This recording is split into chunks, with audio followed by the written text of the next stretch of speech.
harus kita lakukan, bagaimana cara kita mau merespon semua kejadian ini yang sesuai seturut dengan kebenaran ajaran firman Tuhan. Sebelum kita masuk ke dalam materi, bagaimana cara kita merespon, kita harus tahu terlebih dahulu, rekan-rekan. Bagaimana cara merespon? Kalau kita nggak tahu, perubahan konsumer itu seperti apa. Oleh karena itu, pada malam hari ini, agenda kita yang pertama, kita akan belajar. Kira-kira konsumer kita, itu perubahan perilaku belanjanya seperti apa. Setelah kita tahu perubahan perilaku belanja mereka, di situ kita baru tahu strategi apa yang harus kita ambil, respon apa yang akan kita ambil, dan nanti agenda ketiga akan ada konklusi ringkasan dari semua materi yang diberikan ini apa. Pada malam hari ini, sebelum kita melihat, membaca mengenai perubahan perilaku konsumen, di sini saya akan menyampaikan bahwa materi yang akan saya bawakan ini, itu berasal data-datanya semua berasal dari lembaga-lembaga survei kelas internasional di dunia, Bapak Ibu. Yang pertama, saya ambilkan datanya dari lembaga survei Neurosensum, YouGov, McKinsey dan Company, BCG, dan juga Kantar. Bapak Ibu, pada malam hari ini kita mau belajar dari data-data tersebut yang saya baca, saya pelajari. Di situ ada banyak data statistik dan survei dari beberapa negara di dunia. Karena kita tahu bahwa wabah COVID-19 ini adalah wabah yang pandemi. Ada beberapa negara di dunia yang juga turut mengalaminya. Tapi dari data beberapa negara tersebut, saya hanya mengambil data-data statistik yang relevan dengan kondisi di Indonesia. Di sini, data dari YouGov mengatakan bahwa 80% orang Indonesia takut tertular virus COVID. Pada saat orang Indonesia ini takut tertular virus COVID, mereka perubahan perilaku belanjanya seperti apa? Data dari YouGov di bulan Februari sampai dengan Maret tahun 2020, data ini kurang lebih diambil 1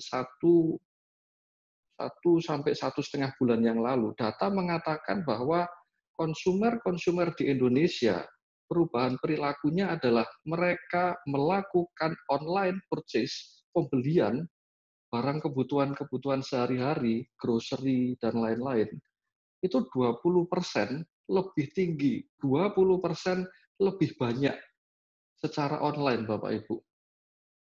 Dan pada saat konsumer kita sendiri, rekan-rekan keluarga kita, kalau kita melihat sendiri, lebih banyak yang order makanan itu lewat food delivery, Bapak Ibu. 14% order food delivery naik itu di bulan Februari sampai dengan Maret. Dan sekarang kita sudah di bulan April, dan kita tahu bahwa di bulan April ini nih, kondisi sudah bisa dikatakan lebih parah daripada pada waktu di bulan Februari. Sekarang sudah work from home, pada bulan Februari masih belum. Sekarang sudah ada karantina wilayah, bahkan di Jakarta bahkan sudah pembatasan skala besar, Bapak Ibu. Sehingga apa? Saya yakin, saya percaya angka ini pun persentase yang beli secara online dan yang pesan makanan secara food delivery pun angka prosentasenya juga pasti jauh lebih tinggi. Kita sudah belajar cara mereka belanja seperti apa. Sekarang kita juga mau belajar kira-kira pada saat mereka di rumah, yang mereka lakukan apa? Social media consumption mereka gimana? Di sini kalau kita baca, Bapak Ibu, increasing media consumption, yang ngelihat Facebook lebih banyak 30%. Yang browsing di IG lebih tinggi 36%, Bapak Ibu. Dari baru hanya 2 data statistik ini saja, kita sudah bisa ngelihat, oh ternyata kalau gitu usaha saya, apakah sudah ada di online? Karena sekarang perilaku konsumen belinya di online. Kalau usaha saya F&B, apakah usaha F&B saya ini juga bisa diorder dan bisa dikirim lewat food delivery. Apakah usaha saya baik retail, F&B ataupun usaha-usaha yang lain sudah masuk ke ranah online dan juga sudah bisa melayani delivery. Dan dengan data yang kita baca di layar, Bapak Ibu, kita juga bisa melihat apakah usaha saya ada di Facebook, apakah usaha saya juga ada di Instagram. Dan pada saat kita mengiklankan, apakah iklan-iklan usaha kita, produk kita, jasa kita, apakah juga tampil iklan-iklan tersebut di sosial media seperti ini? Dan kita juga mau melihat, pada saat wabah COVID-19 ini begitu gencar, kira-kira yang dibeli oleh konsumer-konsumer itu apa? Kita bisa melihat semua data-data ini, Bapak Ibu.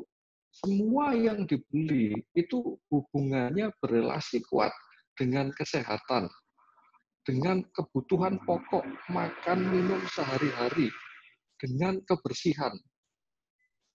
Rata-rata semuanya berelasi dengan 3 hal tersebut, Bapak Ibu. Makanan, minuman, karena itu adalah kebutuhan hidup yang utama. Yang kedua, berhubungan dengan kebersihan. Dan yang ketiga, berhubungan dengan kesehatan. Dari data ini saja ada begitu banyak hal yang nanti kita bisa simpulkan. Di sini kita juga bisa melihat dari perilaku konsumer yang beberapa bulan ini sudah ada perubahan, kita bisa menyimpulkan dan data statistik juga mengatakan bahwa bisnis-bisnis yang memang sekarang lagi boom dan bisnis-bisnis yang sekarang bisa dikatakan lagi slow, itu apa aja? Di sini kita bisa melihat Bapak Ibu bahwa yang namanya bisnis medical, bisnis bisnis food, bisnis retail, bisnis yang berhubungan dengan health, bisnis IT, bisnis e-commerce, bisnis agriculture. Ini semuanya lagi booming-boomingnya, lagi naik-naiknya, lagi panen-panennya Bapak Ibu. Dan di sini bisnis-bisnis yang di dalam jangka pendek ini saat ini sedang suffer, saat ini sedang berdarah-darah adalah bisnis-bisnis yang berhubungan dengan tourism, penerbangan, pabrik mobil, showroom kendaraan, perusahaan konstruksi, pabrik, financial services seperti bank, koperasi, bahkan sekolah-sekolah pun juga saat ini sedang suffer. Semua murid-murid dirumahkan dan harus belajar di rumah masing-masing. Bapak Ibu, kemudian kita sebagai bisnismen ataupun kita sebagai profesional, bagaimana cara kita merespon semua ini? Data-data statistik tadi saya sudah sampaikan, saya sudah tunjukkan, semuanya yang berbicara adalah data dari lembaga survei. Di sini Bapak Ibu, kita percaya bahwa yang namanya kehendak dan rancangan Tuhan adalah kehendak dan rancangan damai sejahtera. Dan bukan kehendak dan rancangan kecelakaan, melainkan kehendak dan rancangan akan masa depan yang penuh dengan harapan. Bahkan di Roma bab 8 ayat 28, di situ juga dikatakan bahwa kita tahu sekarang bahwa Allah turut bekerja di dalam segala sesuatu untuk mendatangkan kebaikan bagi mereka yang mengasihi Dia. Bapak Ibu, yang saya mau garis bawahi di sini adalah Allah turut bekerja di dalam segala sesuatu untuk mendatangkan kebaikan. Artinya apa? Artinya bahkan di dalam wabah COVID-19 ini pun Allah juga turut bekerja, Bapak Ibu. Untuk apa? Untuk mendatangkan kebaikan bagi kita semua yang mengasihi Dia. Kita semua yang mengasihi Dia ini siapa? Kita semua yang terpanggil sesuai dengan rencana Allah, Bapak Ibu. Artinya apa, Bapak Ibu? Artinya pada malam hari ini kita juga mau mengingat bahwa pekerjaan kita, posisi kita baik sebagai profesional, baik kita sebagai bisnismen, kita harus ingat Bapak Ibu bahwa usaha ini, pekerjaan ini, bisnis ini adalah milik Tuhan, bukan milik kita pribadi. Kalau kita tahu bahwa perusahaan ini adalah milik Tuhan dan bukan milik kita, sedangkan Tuhan punya suatu rencana untuk mendatangkan kebaikan melalui peristiwa ini. Artinya apa? Artinya kita harus tanya ke yang punya perusahaan, yaitu Tuhan sendiri, Dan kita juga harus tanya, ya Tuhan, melalui peristiwa ini, apa yang Engkau kehendaki untuk aku lakukan ya Tuhan? Tuhan, beri aku hikmat Tuhan, apa yang aku harus perbuat, strategi-strategi apa yang harus aku ambil. Bapak Ibu, pada saat di respon pertama, kita sudah positive thinking, kita sudah percaya bahwa Tuhan bekerja di dalam segala sesuatu untuk mendatangkan kebaikan. Kehendak dan rancangan Tuhan dalam hidup kita adalah kehendak dan rancangan akan masa depan yang penuh dengan harapan. Bukan rancangan kecelakaan. Kita punya positive thinking, di situ kita percaya Bapak Ibu, bahwa di setiap masalah yang Tuhan izinkan, di situ ada peluang-peluang yang terselubung. Ada berkat-berkat yang Tuhan sudah siapkan Bapak Ibu. Sehingga walaupun dunia mengatakan bisnis hotel, bisnis pariwisata, bisnis yang hubungannya dengan tourism, semuanya sepi. Tapi anak-anak Tuhan, kita percaya bahwa ada berkat Tuhan di balik semuanya ini. Kita mau fokus pada peluang, kita mau fokus pada Tuhan, kita fokus pada Sang Juru Selamat. Yang kita dapat apa Bapak Ibu? Saya mau sharing Bapak Ibu. Di sini, saya menerima suatu WA. Di dalam WA ini nih, yang sharing adalah BJ Bakau Resort, Bapak Ibu. Resort ini ada di kota Probolinggo. Dan di sana, di kota Probolinggo, BJ Bakau Resort, nggak ada bedanya dengan tempat wisata yang lain ataupun hotel-hotel yang lain. Di sana adalah betul-betul tempat wisata dan mengandalkan wisata, Bapak Ibu. Tapi kita bisa baca apa yang menjadi sharing dia. Dia betul-betul fokus pada peluang, dia betul-betul fokus bukan pada masalah, sehingga secara kreatif dia mendapatkan hikmat untuk dia bukan mengatakan bahwa tempatnya dia itu resort atau hotel, tetapi dia mengatakan adalah ini ada tempat untuk banyak orang bisa isolasi mandiri atau mengkarantina dengan tempat yang lebih nikmat, tempat yang lebih nyaman, tempat yang lebih enak untuk bekerja, bahkan juga enak untuk santai dengan keluarga, tanpa ada rasa was-was. Biji Bakau Resort pun juga menunjukkan bahwa tempatnya aman, nanti pelayannya juga nggak masuk ke dalam kamar, sehingga di sana betul-betul wawancara dengan tamunya mereka, kesaksian dengan tamunya mereka sendiri pun juga sangat amat bersyukur, senang yang rencananya hanya 1 hari, akhirnya lanjut sampai 2 hari, Bapak Ibu, 3 hari, 4 hari, dan berlanjut terus. Dan akhirnya kesaksiannya ini juga menular ke orang lain tahu, dan akhirnya banyak yang menginap. Jadi di sini, betul-betul BJ Resort nggak fokus pada masalah, tapi BJ Resort fokus pada peluang, tetap positive thinking, Bapak Ibu. Berikutnya, ini adalah foto dari BJ Resort di Probolinggo. Model resortnya seperti ini, dikelilingi oleh hutan bakau. Bapak Ibu, kemudian di dunia pertanian seperti apa? Kalau kita ngelihat sekarang ngomong segala sesuatu sepi, segala sesuatu susah, keuangan suffer, cash flow nggak lancar, tapi mereka yang betul-betul fokus kepada data hasil research, kita tahu bahwa semuanya segala sesuatu online. Semuanya bisa dikirim karena semua orang stay at home, work at home. Sehingga mereka berharap kalau mereka beli sesuatu, ya harus dapat dikirim. Belinya gampang, tinggal segenggaman tangan.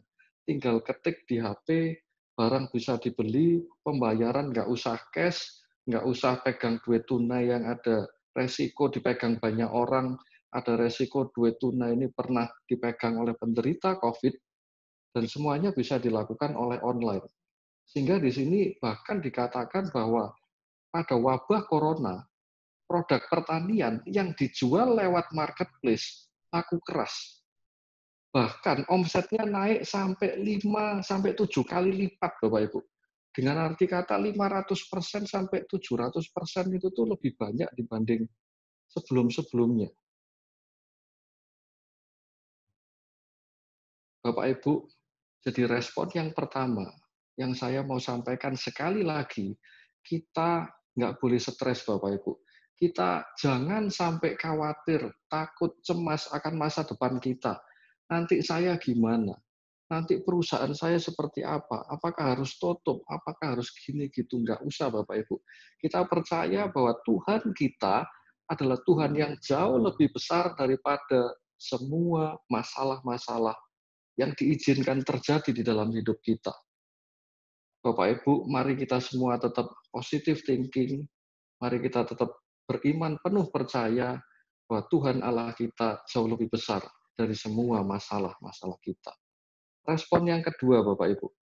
Respon yang kedua kita mau belajar dari orang-orang yang sukses menjalani wabah COVID-19 ini dan mereka betul-betul walaupun usahanya seharusnya masuk ke dalam ranah usaha-usaha yang harusnya suffer, harusnya slow, harusnya nggak laku, harusnya tutup, tapi mereka bisa tetap sukses. Antara lain siapa aja? Di sini kita mau belajar dari deretan startup-startup yang masih tetap cuan, masih tetap profit, yang masih bisa sukses. Antara lain siapa aja Bapak Ibu? Di sini tadi saya sudah sampaikan bahwa layanan pesan antar makanan GoFood mengalami kenaikan yang luar biasa. GrabFood mengalami kenaikan yang juga luar biasa. Data ini saya ambil dari CNBC Indonesia, Bapak Ibu.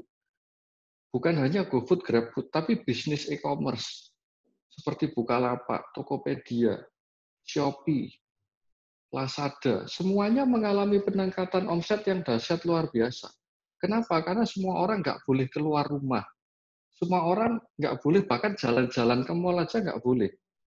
Mau datang ke resto, ke kafe, diobrak sama Satpol PP, didatangi polisi, disuruh pulang ke rumah aja.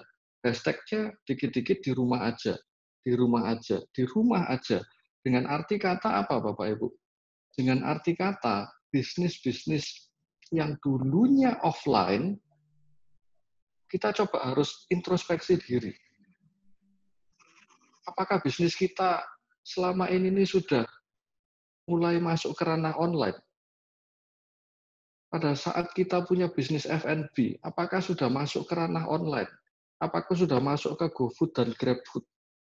Apakah kalau misalnya nggak lewat GoFood dan GrabFood, apakah sudah ada platform lain yang bisa dipakai untuk masuk ke ranah online dan melayani delivery order? Bapak Ibu, respon kita yang kedua, yang saya mau sampaikan adalah kita semua harus betul-betul mau untuk berubah.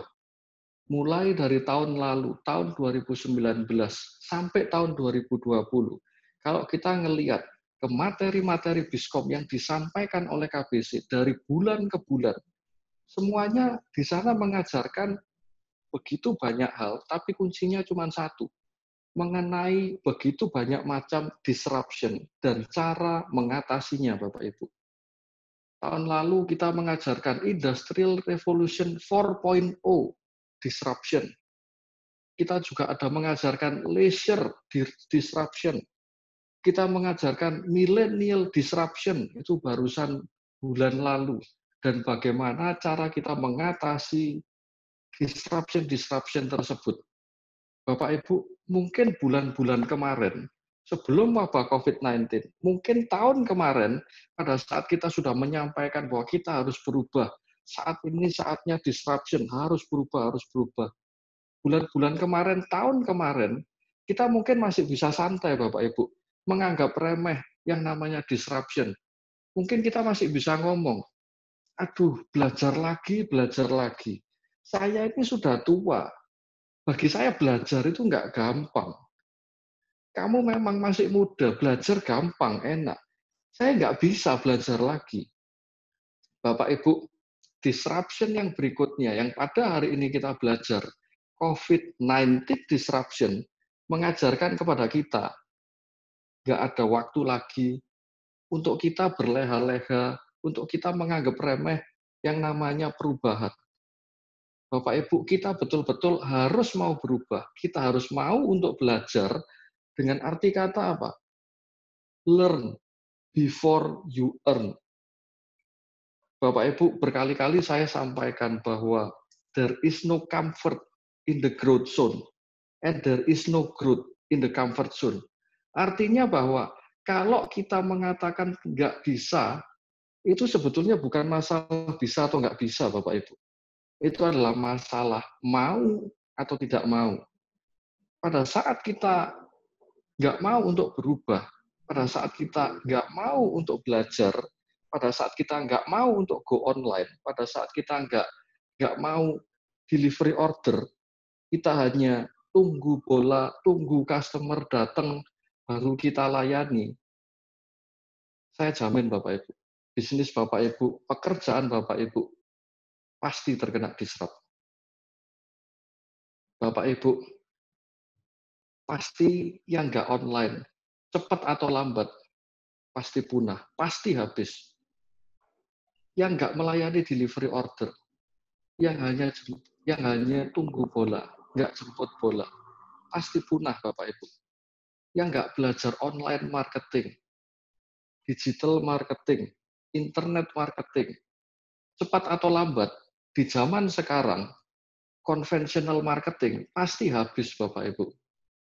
Kenapa? Karena zaman sekarang, orang cari apapun Bapak Ibu. Pertama kali yang dipegang adalah handphone. Yang dibuka adalah Google.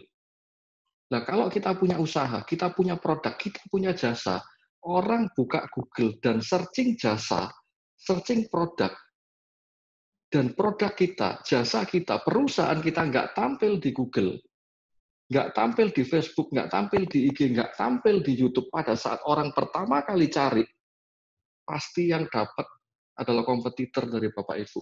Kompetitor Bapak Ibu pasti melejit tinggi luar biasa, perusahaan kita pasti hancur, pasti punah. Respon yang kedua, kita sekali lagi saya katakan harus pivot Bapak Ibu. Kita harus shifting, kita harus change our mindset, kita harus change our business model, kita harus modify cara kerja kita. Sekali lagi saya katakan Bapak Ibu, bulan lalu, 2 bulan lalu, tahun lalu kita masih bisa santai-santai. COVID-19 disruption, nggak ada waktu santai-santai lagi. Kita semua harus sama-sama belajar. Kita semua harus sama-sama berubah. Kita semua harus sama-sama pivot, Bapak Ibu.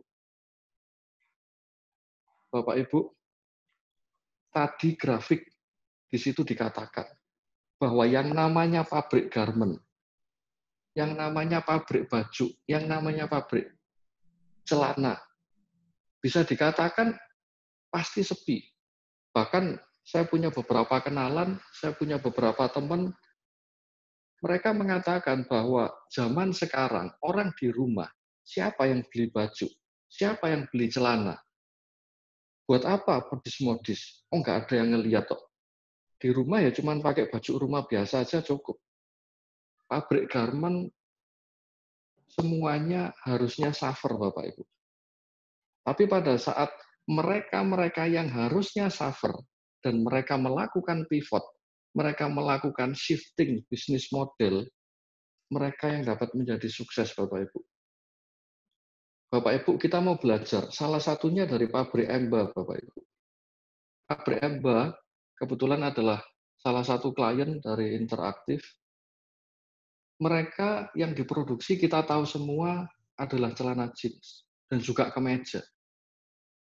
Pabrik Emba punya 3.000 karyawan yang pada waktu itu rencananya sudah hampir ter-PHK karena 3.000 karyawan, Bapak Ibu bisa bayangkan, 1 bulan itu berapa belas M yang harus dikeluarkan kalau sampai nggak ada orderan, nggak ada duit masuk, nggak ada omset masuk.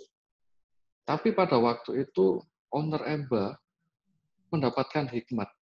Dia melakukan pivot, dia nggak lagi produksi celana jeans ataupun kemeja. Dia tahu pasar, kebutuhan pasar apa? Kebutuhan pasar, dan akhirnya yang diproduksi apa Bapak Ibu? 12.000 APD dan 20.000 masker setiap hari Bapak Ibu. Dan saya tahu pabrik Emba bahkan orderan masuk sampai saat ini, sampai masih mesti inden-inden, nunggu-nunggu, berminggu-minggu, bahkan berbulan-bulan Bapak Ibu. Sampai kebanjiran order. Yang lain-lain bisa saja mereka tutup, bisa saja mereka mem-PHK karyawan, ada begitu banyak orang yang pengangguran, nggak ada penghasilan, nggak kerja, kejahatan bisa begitu tinggi terjadi di mana-mana. Tetapi pada saat pabrik garment Emba ini mereka melakukan pivot, mereka mau changing, mereka mau belajar. Buat APD itu seperti apa? Caranya supaya bahannya ini nggak bisa terkena tembus oleh air. Caranya seperti apa? Mereka baca blueprint-nya, mereka melihat standar yang namanya APD sesuai dinas kesehatan seperti apa mereka buat. Bahkan produksi 12.000 APD, 20.000 masker setiap hari, itu masih inden Bapak Ibu. Se-Indonesia, ownernya Emba mengatakan bahwa baik mulai dari luar kota, luar pulau, sampai Jakarta pun aja order APD dan masker itu ke tempat mereka. Bapak Ibu, sekali lagi pada kesempatan kali ini kita harus belajar bahwa yang namanya pivot, yang namanya shifting, yang namanya changing, kita harus tahu bahwa kebutuhan pasar, saat ini pasar butuh apa. Bapak Ibu, saat ini di dunia, bahkan bukan hanya di Indonesia Bapak Ibu, di dunia, salah satu barang yang paling dicari di seluruh dunia adalah ventilator Bapak Ibu. Kebutuhan ventilator di seluruh dunia itu sangat amat kurang sekali. Begitu banyak rumah sakit butuh ventilator, ada begitu banyak pasien yang masuk. Saat ini di Indonesia sudah ada begitu banyak pasien, tapi jumlah ventilatornya terbatas. Yang dilakukan apa? Shifting kita seperti apa? Pivot kita seperti apa, Bapak Ibu? Di sini kita belajar bahwa bahkan pengusaha mesin laundry melakukan pivot, Bapak Ibu. Pengusaha mesin laundry loh, Bapak Ibu. Yang biasanya dia buat mesin laundry, dia sekarang pivot. Yang dia produksi, yang dia buat apa? Ventilator. Yang dulunya semua karyawannya itu dirumahkan, karena mesin laundry sudah nggak begitu laku. Karena dia melakukan pivot, akhirnya karyawan-karyawannya masuk kerja lagi. Orderannya antri, Bapak Ibu. Sungguh luar biasa, Bapak Ibu. Mereka-mereka yang positive thinking, mereka-mereka yang minta hikmat Tuhan, mereka-mereka yang mau membuka diri, membuka pikiran untuk terus belajar, untuk terus mau berubah, untuk terbuka terhadap perubahan. Di sana mereka melakukan pivot dan akhirnya juga bisa sukses, Bapak Ibu. Bahkan pabrik-pabrik mobil. Saat ini yang namanya showroom mobil, semuanya suffer, Bapak Ibu. Pabrik mobil pun bahkan suffer. Orang kalau di rumah aja, orang yang nggak boleh keluar rumah, buat apa beli mobil? Mobil ya toh nggak pernah dipakai, jarang dipakai. Mobil yang lama aja cukup. Yang dulunya punya sepeda motor, ingin beli mobil, sekarang buat apa beli mobil? Keluar rumah aja hampir nggak pernah. Gimana nasib pabrik-pabrik mobil? Gimana nasib showroom mobil? Gimana nasib dari karyawan-karyawan mereka? Di sini Bapak Ibu, kita juga belajar 5 raksasa otomotif dunia, bahkan 5 raksasa otomotif Bapak Ibu, banting setir. Yang mereka buat, yang mereka produksi apa? Sekali lagi ventilator Bapak Ibu. Bahkan saya baca Bapak Ibu, pabriknya mobil Ford, General Motor, Tesla, bahkan Ferrari Bapak Ibu. Bahkan Ferrari pun memproduksi ventilator. Jadi Ford, General Motor, Tesla, Ferrari, dan Fiat, Bapak Ibu. Semuanya ini memproduksi ventilator.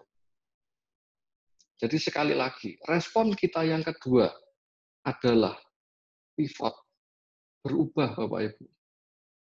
Tadi kita sudah belajar, respon yang pertama kita harus tetap positive thinking, kita harus tetap penuh iman percaya bahwa Tuhan pasti buka jalan, Tuhan punya kehendak yang indah di balik semuanya ini, dan respon kita yang kedua, kita mau berubah, kita mau pivot Bapak Ibu.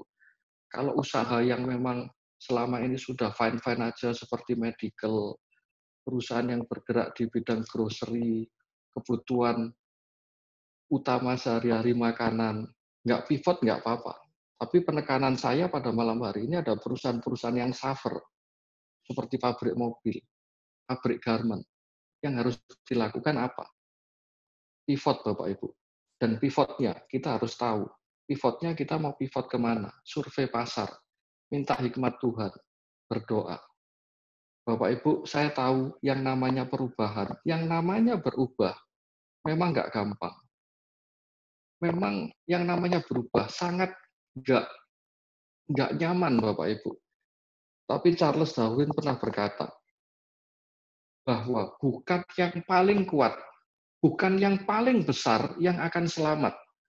Bahkan bukan yang paling pandai Bapak Ibu yang akan selamat, tetapi yang paling responsif untuk berubah, mereka-merekalah yang akan selamat.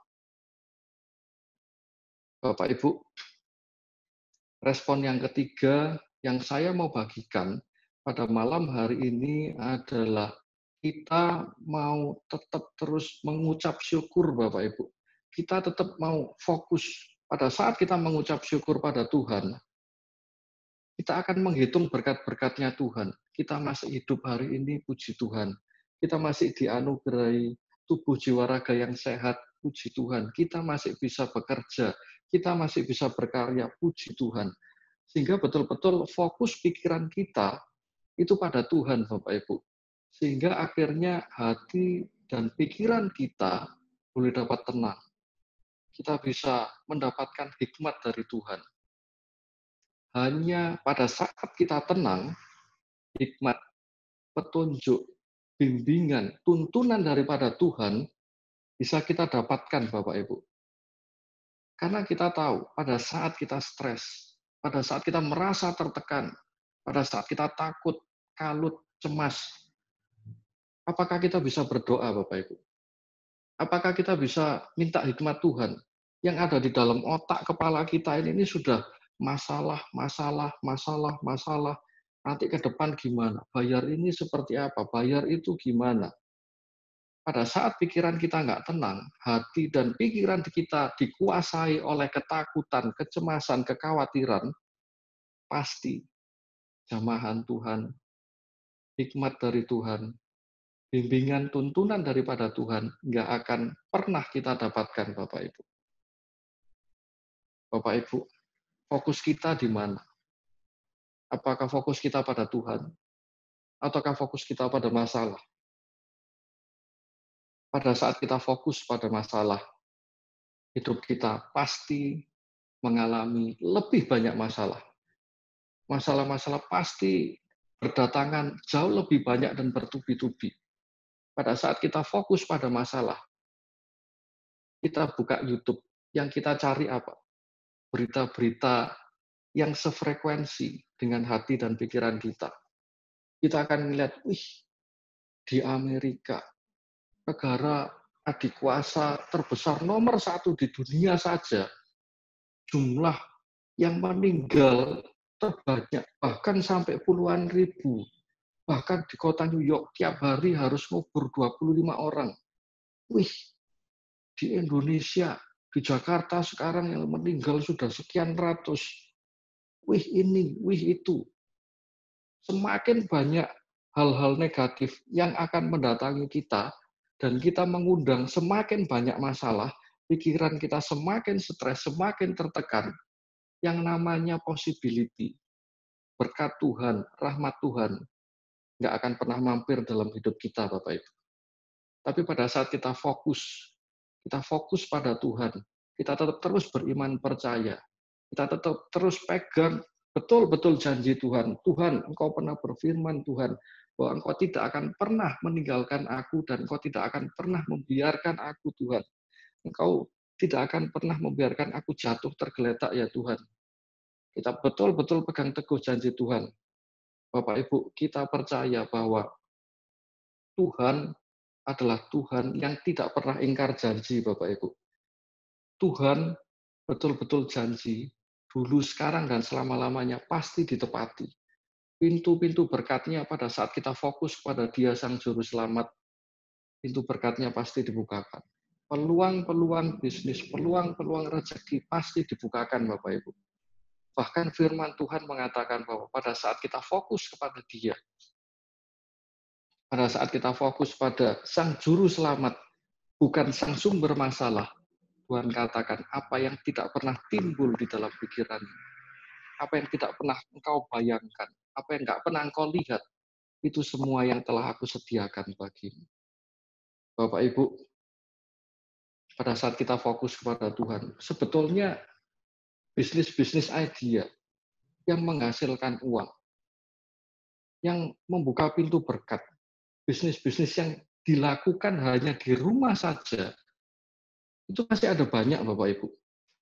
Di sini sebagai salah satu contoh, Bapak Ibu ya, pada saat kita menerima pembuatan desain website, ada begitu banyak perusahaan yang dulunya offline, yang kurang begitu mengandalkan website. Saat ini mereka berbondong-bondong butuh website, Bapak Ibu. Kenapa? Karena pada saat orang searching di Google, yang tampil apa? Yang tampil adalah website dari usaha tersebut. Tidak peduli mau usahanya besar, usahanya kecil, yang tampil adalah website. Nah, kalau nggak punya website, gimana caranya usahanya bisa jalan? Gimana caranya usahanya bisa bertahan di wabah COVID-19 ini? Ide-ide yang lain, contohnya, social media marketing, manage sosial medianya perusahaan-perusahaan atau usaha-usaha yang lain, Bapak Ibu. Tadi kita sudah belajar bahwa data statistik mengatakan orang di rumah buka Facebook 30% lebih sering. Orang buka Instagram 36% lebih banyak dibandingkan zaman sebelum COVID-19.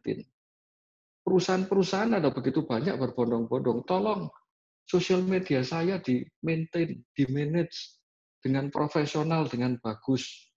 Sehingga nanti tolong dibantu ads kan ya. Sehingga pada saat orang-orang nanti lagi ngeliat FB, lagi ngeliat IG, tiba-tiba bisa muncul ads dari perusahaan tersebut, iklan dari produk tersebut. Bapak Ibu, ada begitu banyak hal. Start an e-commerce store. Semua orang belinya online. Semua orang belinya bukanya Tokopedia, Shopee, Lazada. Setiap bulan pasti ada promo berlimpah. Tanggal 4 bulan 4, tanggal 5 bulan 5, tanggal 6 bulan 6. Sekali lagi Bapak Ibu, apakah kita sudah mengupload produk kita ke sana? Kalau kita kesulitan, kalau kita bingung caranya gimana, ada begitu banyak di luar sana yang memberikan layanan, yang menjual servis dan jasanya. Sudah kita uruskan, kita yang postingkan, kita yang bantu supaya image-nya ini bagus, menarik, lengkap, deskripsinya juga jelas, sehingga ratingnya tinggi, yang beli banyak. Jasa-jasa seperti ini ada begitu banyak, Bapak Ibu. Dan kalau kita bisa membuka pikiran kita, kita nggak fokus pada masalah. Sekali lagi saya katakan, ide-ide begitu banyak, berlimpah-limpah akan masuk, hikmat-hikmat Tuhan akan Tuhan berikan kepada kita. Jadi pada malam hari ini ada 3 hal Bapak Ibu yang kita bisa lakukan, baik di dalam bisnis kita, di dalam usaha kita, kita sebagai profesional ataupun kita sebagai pribadi. Kita harus tetap positive thinking, bahwa kehendak dan rancangan Tuhan adalah kehendak dan rancangan akan masa depan yang penuh dengan harapan. Yang kedua, pada saat kita suffer, pada saat bisnis kita berdarah-darah, kita harus mau untuk berubah, mau untuk terus belajar, mau untuk pivot. Jangan terlalu kaku, Bapak Ibu. Charles Darwin pernah mengatakan bahwa yang namanya dinosaurus, binatang paling besar, binatang paling kuat, itu aja bisa punah. Kenapa? Karena nggak responsif terhadap perubahan dunia. Jangan sampai kita punah. seperti halnya seperti dinosaurus, ataupun Kodak, ataupun BlackBerry, ataupun Nokia, karena kita terlambat untuk berubah. Dan hal yang ketiga, kita mau tetap terus senantiasa bersyukur kepada Tuhan, kita tetap terus untuk fokus kepada Tuhan, sehingga pintu berkatnya juga dibukakan bagi kita. Bapak Ibu, pada saat kita melakukan 3 respon ini, pada saat kita melakukan 3 langkah ini, pasti kita sebagai anak-anak terang, kita yang mengaku bahwa sebagai pengikut Kristus, apa yang kita lakukan memancarkan sesuatu hal yang berbeda, Bapak Ibu. Value-value di dalam hidup kita terpancar. Selama ini saya yakin karyawan-karyawan kita, supplier-supplier kita, rekanan bisnis kita, mereka juga menilai, Bapak Ibu. Kira-kira kita yang mengaku sebagai pengikut Kristus, kita yang mengaku sebagai anak Allah, kita sebagai anak terang, kira-kira responmu gimana? Apa sih yang kamu lakukan? Apakah kamu dengan begitu mudah mem-PHK karyawanmu? Apakah kamu dengan begitu mudah merumahkan mereka dengan alasan bahwa ini nggak cukup, ini suffer, dan lain-lain? Apakah pada saat-saat seperti ini kemudian ada jadi alasan untuk kita ngemplang dan nggak bayar supplier? Bapak Ibu, momen-momen saat ini, respon kita baik terhadap karyawan, terhadap pelanggan, terhadap supplier, terhadap rekanan bisnis, respon kita sangat amat menentukan. Setelah post-COVID, setelah masa wabah COVID ini berakhir, apakah kita semakin terbang tinggi bagai Raja Wali dan menjadi lebih daripada pemenang, atau kita malah hancur, atau setelah itu kita malah nggak dapat kepercayaan, atau setelah itu kita malah tutup.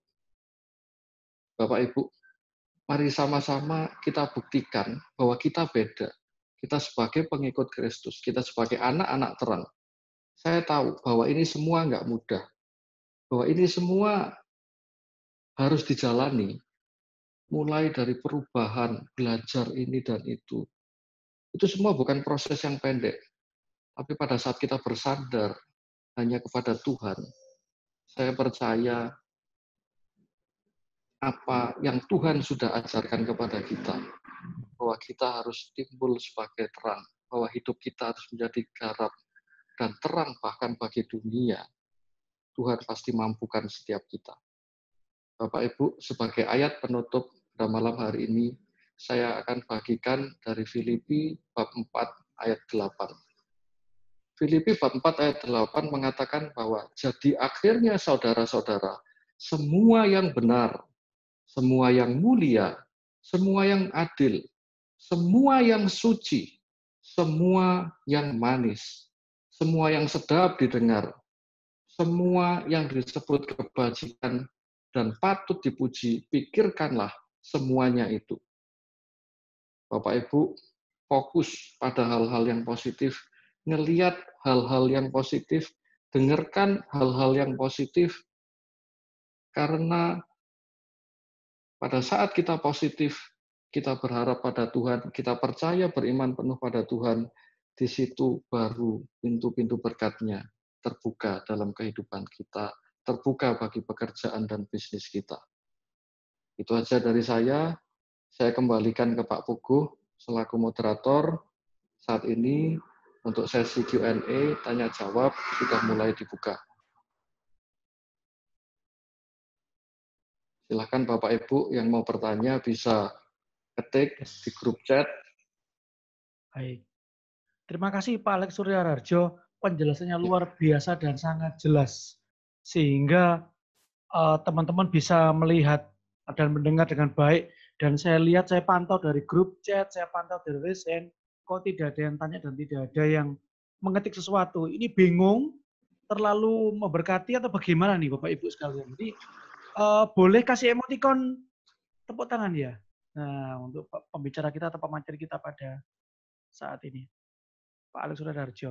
Baik, kalau ada pertanyaan silakan raise hand. Kami akan buka video dan mic-nya Waktunya 30 detik sampai 60 detik, silakan disampaikan apa yang ditanyakan dan langsung to the point aja. Nanti Pak Materi akan jawab dan sudah hadir bersama kita adalah Coach Agus Satrio, Business Coach, sehingga kalau ada penjelasan yang kurang mantap boleh ditambahkan oleh Coach Agus. Silakan Bapak Ibu sekalian.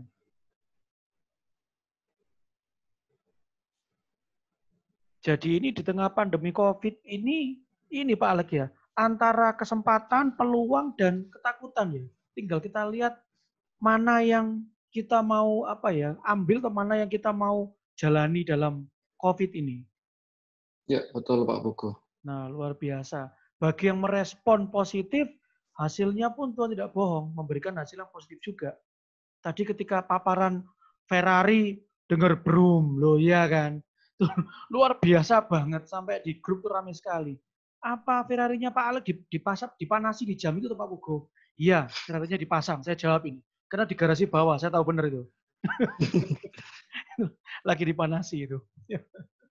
Yuk silakan, ada pertanyaan? Bapak Ibu sekalian, silakan raise hand. Teman-teman host akan membantu membukakan mic dan video Bapak Ibu sekalian. Atau kalau malu silakan ketik. Apa yang mau tanyakan? Kira-kira tips dan trik kalau usaha saya seperti ini bagaimana Pak Alek? Supaya bisa merespon COVID dengan positif dan bisa bertahan di era COVID. Nah silakan. Yuk. Ada pertanyaan? Ini anteng-anteng aja nih Pak Alek. Oh ini ada nih. Koko Michael Yoga. Nah ini silakan. Saya buka mic-nya. Silakan. Mau tanya. Video kok. Videonya nyalakan kok. Videonya nyalakan supaya langsung di spotlight. Nah, biar kelihatan wajah gantengnya ya kan. Sudah? Loh, pakai celana nggak ini? Nah. Ayo Go, silakan Go. Tak duduno, Bro.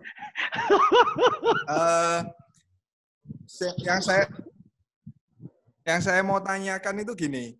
Ini ya kan untuk katakanlah kita pivot ya. Misalnya tadi Ko Alek jelasin tentang pivot, terus juga tentang ganti bisnis, ganti arah gitu. Nah, itu kira-kira sampai kapan ya Go ya? Apakah selamanya, terus kayak misalnya tadi kasusnya Emba gitu ya, apakah dia maksudnya buat divisi baru atau gimana? Karena kita ini kan nggak ada yang tahu virus ini sampai kapan berjalannya gitu. Oke, thank you. Oke. Ya, terima kasih Bro Yoga atas pertanyaannya, bagus, luar biasa. Sampai kapan kita harus pivot? Sampai kapan kita harus menjalani ini semua? Kapan wabah COVID-19 ini berakhir?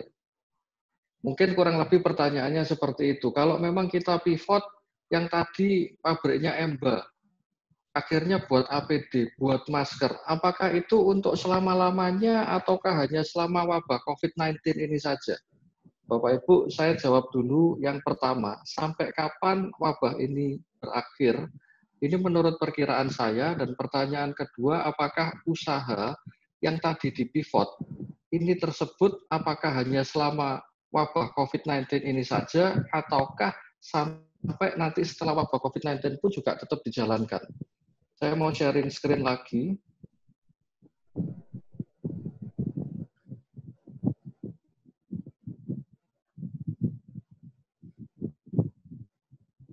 Bapak Ibu, di sini ini saya mau sampaikan Bapak Ibu ya. Kira-kira COVID-19 kalau menurut perkiraan saya itu sampai kapan?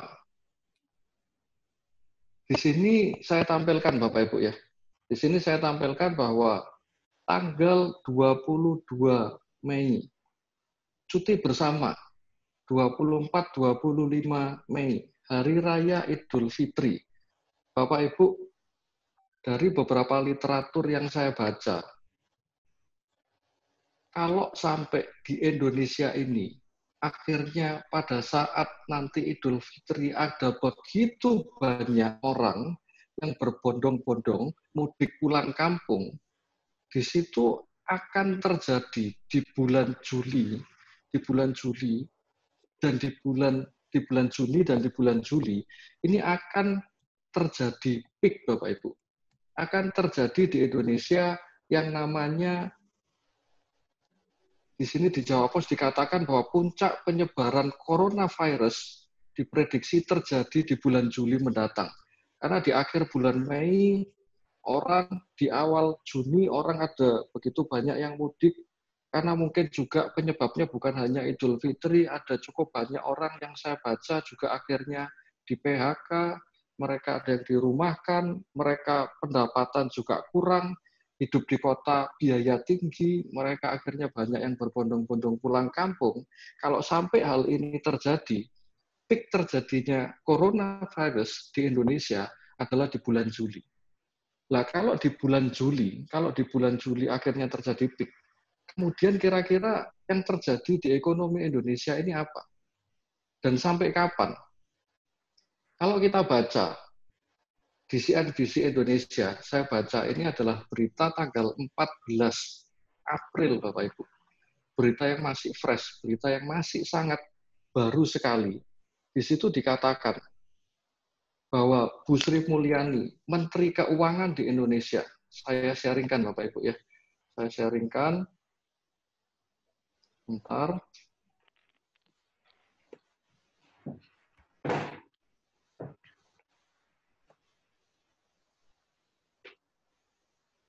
Ini kelihatan semua Bapak Ibu ya?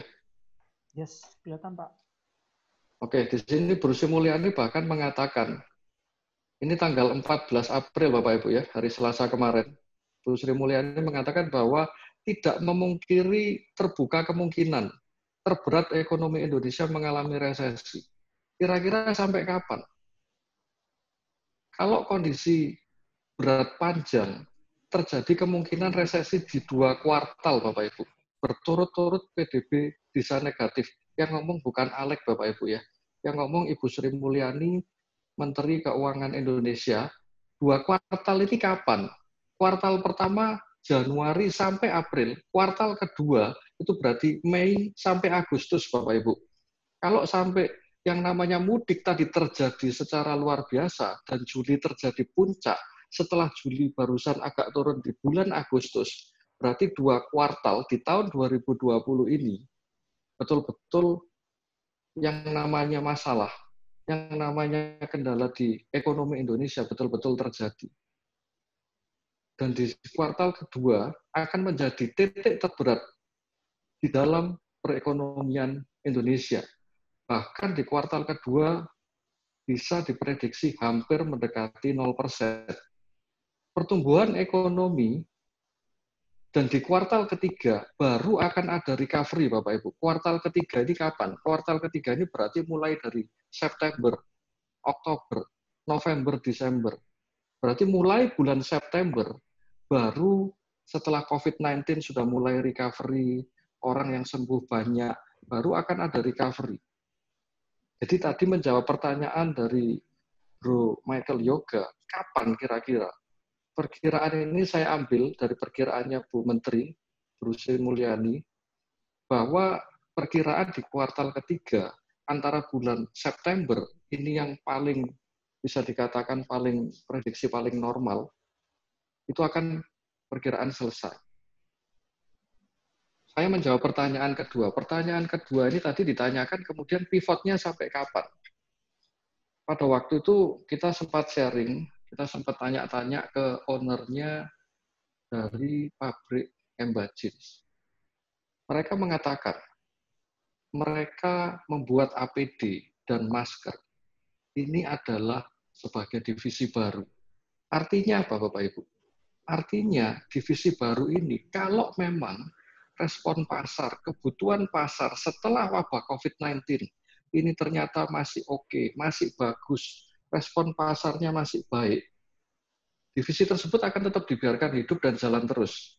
Jadi yang menentukan siapa, apakah divisi baru ini, apakah pivot ini tetap terus berlangsung, apakah nanti setelah wabah COVID-19 selesai ini produksi APD dan masker tetap terus berjalan atau ditutup kembali ke bisnis model yang lama, produk yang lama, yang menjawab adalah respon pasar. Yang pasar butuhkan apa? Karena yang kita produksi, yang kita jual, itu sebetulnya adalah kebutuhan pasar. Mungkin itu aja jawaban dari saya. Semoga dapat menjawab apa yang ditanyakan oleh Bro Michael Yoga. Coach Agus ada mau nambahi, Coach Agus? Silakan kalau mau nambahi. Coach Agus. Kapan bencana ini lewat, Coach Agus? Oke, kalau nggak ada, saya lanjut dulu ya. Berikutnya, Pak Andri Setiawan. Mana ini Pak Andri Setiawan? Pak Andri Setiawan. Silakan, Pak. Ya, Pak. Bisa dibantu, Bro, Alex. Spotlight. Ya, silakan Pak Mau Andri. tanya tadi kan ada beberapa industri yang bakal jadi loser dan juga ada yang akan potential winner gitu ya. Ya, ada satu betul. yang saya masih belum paham tuh, ICT itu apa ya, Pak? Itu industri ICT apa itu ya? Information, Communication, dan Technology. Jadi industri IT gitulah. Iya. Information, Industri IT Communication, berarti ya. and Technology. Itu ICT. Teknologi. Terus bagi yang potensial loser, apakah memang itu pasti akan lose? Terus kalaupun tidak, saran-sarannya apa? Misalkan nih, tadi kan salah satunya disebutkan financial service juga menjadi suffer gitu ya. Nah, untuk mereka-mereka yang bergerak di dalam masa seperti ini, sebenarnya potensi untuk kita bisa pivot kemana ya, Pak Alex? Apakah ada ide-ide mungkin bagi mereka-mereka yang bergerak di industri yang potensial loser tadi, itu kemana? Jadi gini, ini coba sekarang saya buka dulu ya. Saya buka dulu untuk yang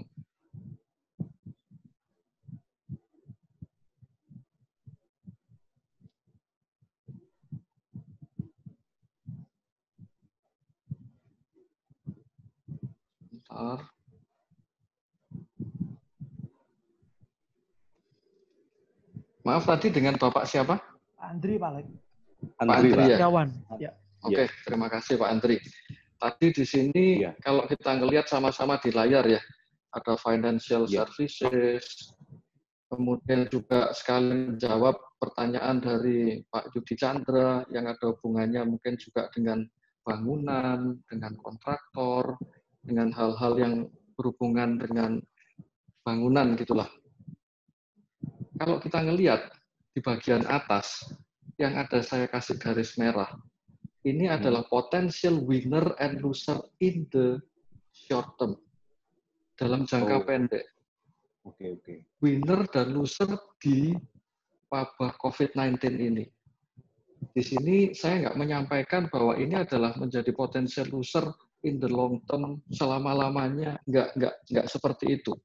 Tapi kita berbicara spesifik dalam koridor wabah COVID-19 ini saja. Itu yang pertama. Yang kedua, kira-kira kalau tadi di financial services ini kalau kita pivotnya kemana? Kita pivotnya harus seperti apa? Bapak Ibu, pada saat-saat seperti ini, semua orang butuh duit. Semua orang bisa dikatakan majority betul-betul pasti kalau bisa ada pinjaman, kalau bisa ada yang ngasih kredit, pasti mereka akan butuh kredit. Tapi kenyataannya saat-saat ini, Bang, kalau kita ngajukan kredit pun juga saya pernah tanya ke beberapa bank yang kenalan saya. Saat ini kan lebih memfilter lagi. Mereka lebih ngeliatin lagi kira-kira kemampuan keuangan, kira-kira track record, kira-kira histori finansialnya seperti apa, itu semua pasti akan dipelajari lebih dalam lagi. Sehingga saya pernah diberitahu, saya pernah diceritai Pak Alex bahkan yang kemarin itu sudah di ACC dan kita tinggal tanda tangan di depan notaris. Pada saat ternyata sebelum tanda tangan ada berita COVID-19, langsung yang tadinya sudah di ACC itu akhirnya coba direview lagi. Akhirnya nggak jadi tanda tangan, coba dicek lagi. Apakah betul-betul dengan adanya wabah COVID-19 ini bisa bayar apa enggak? Karena NPL ini kan juga bank nggak kepingin nanti NPL-nya naik. NPL itu non-performing loan, Bapak Ibu. Non-performing loan itu artinya bahasa Indonesianya kredit macet. Kalau sampai ada nasabah yang kredit macet, di situ otomatis nilai ranking dari bank tersebut di mata Bank Indonesia itu jelek. Nah, di sini kira-kira kalau pivot harus seperti apa? Bapak Ibu, kita sama-sama tahu bahwa yang pertama, Jokowi, OJK, itu juga mengeluarkan yang namanya peraturan relaksasi. Saya pernah baca peraturan relaksasi atau bahasanya di bank atau di industrial finance itu adalah restrukturisasi. Dan dari restrukturisasi tersebut peraturannya bahwa financial services harus memberikan kelonggaran. Kelonggaran dari sisi pembayaran. Pembayarannya nanti pokok utangnya itu bisa diundur, bisa 3 bulan, 6 bulan, bahkan sampai 1 tahun. Tinggal hanya bayar bunganya saja. Yang saya maksud gini Pak Aditya, yang saya maksud di sini yang butuh lembaga finansial itu sangat banyak sekali.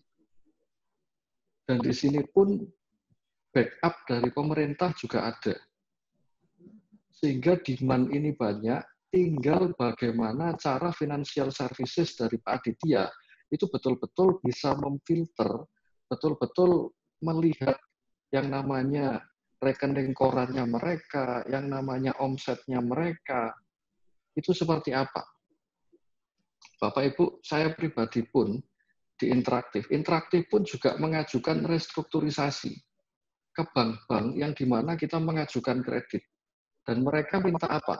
Yang mereka minta adalah bisnis planmu apa? 3 bulan mulai sekarang kamu mau melakukan apa? 6 bulan ngapain?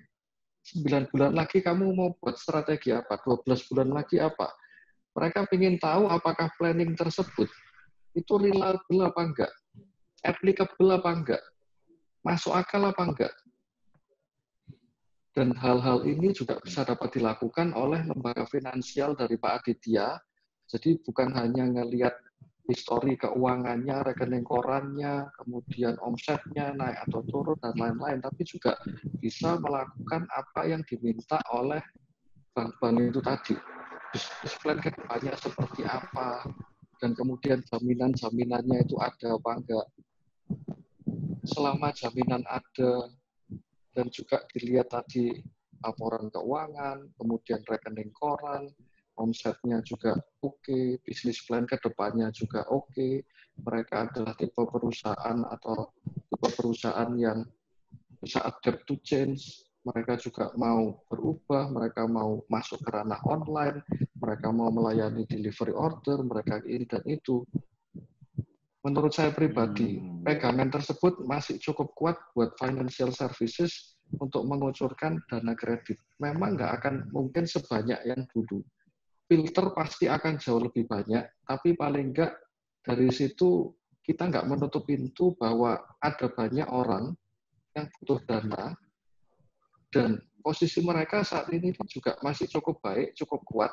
Apalagi kita ngelihat perusahaan-perusahaan yang potensial winner, medical, food processing, perusahaan retail, perusahaan healthcare, ICT, e-commerce, agriculture. Perusahaan-perusahaan ini adalah perusahaan-perusahaan yang berkembang, yang bahkan booming. Dan bahkan mereka untuk memenuhi kebutuhan pasar, seringkali mereka juga butuh modal. Sedangkan modal mereka seringkali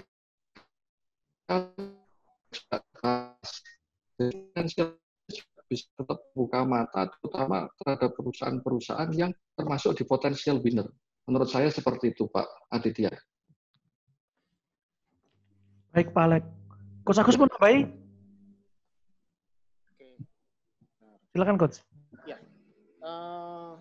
ini bahasan yang sangat menarik ya, karena kalau ngomong COVID ini melakukan pivot, pivotnya seperti apa?